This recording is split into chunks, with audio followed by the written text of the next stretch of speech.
Mapagpalang umaga sa lahat-lahat mga kamusang. Tayo po ay nakahunting ng kahoy na tagusan. Ayan po yung butas. Ayan po. At ito.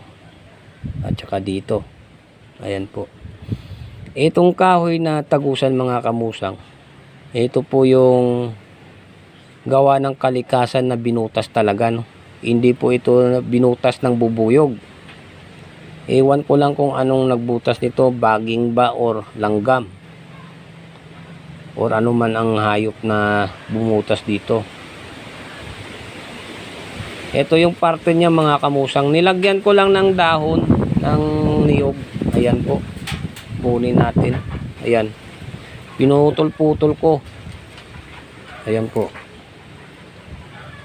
Maganda po ito sa mga sugal, sa mga sabong. Pero hindi po ako kumakarga ng dasal sa mga sabong o sa mga sugal. Ang kinakarga ko po ng mga dasal sa mga gamit ko na nahahunting ko po, no? Yung makadiyos lang yung gawain. Hindi po ako kumakarga na tulad sa mga iba na nagre-request sa akin na pwede ko sila daw gawa ng panggayuma, gawa ng mga pampaswerte sa sugal. Hindi ko po yan gawain, no?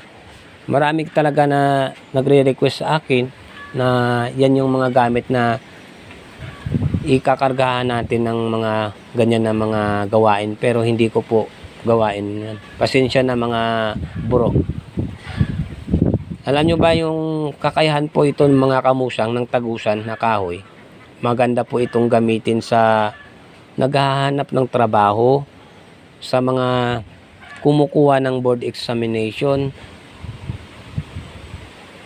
at maganda rin po ito sa mga negosyante na unti-unti nang bumabagsak yung negosyo nila. Maganda po itong itangan.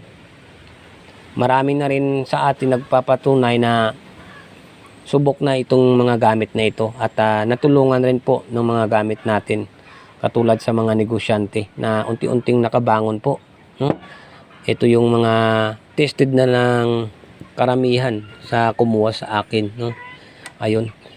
At ako naman po ay nagpapasalamat rin sa buong tiwala nila sa akin na kumuha ng gamit.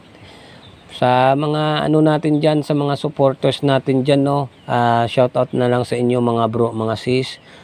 Maraming salamat sa mga ano natin dyan, no, sa mga new subscribers, sa galing pa sa followers natin sa TikTok, sa mga followers natin sa Facebook na sumuporta rin dito sa YouTube channel. Ako po'y nagpapasalamat sa inyo mga bro, mga sis.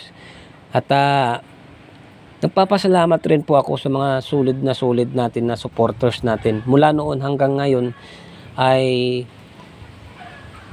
sumusuporta pa rin. Ako po'y nagpapasalamat sa inyo mga bro, mga sis. Kung hindi po dahil sa inyo ay hindi po tayo aangat. Kahit pa konti-konti lang po yung mga taong nagsasubscribe po sa atin, at least po sumusuporta sa atin at naniniwala sa mga gamit na nakukuha natin na galing sa kalikasan. Ayun, maraming salamat sa inyo mga bro, mga sis. Mapagpalang umaga po. God bless po sa lahat-lahat.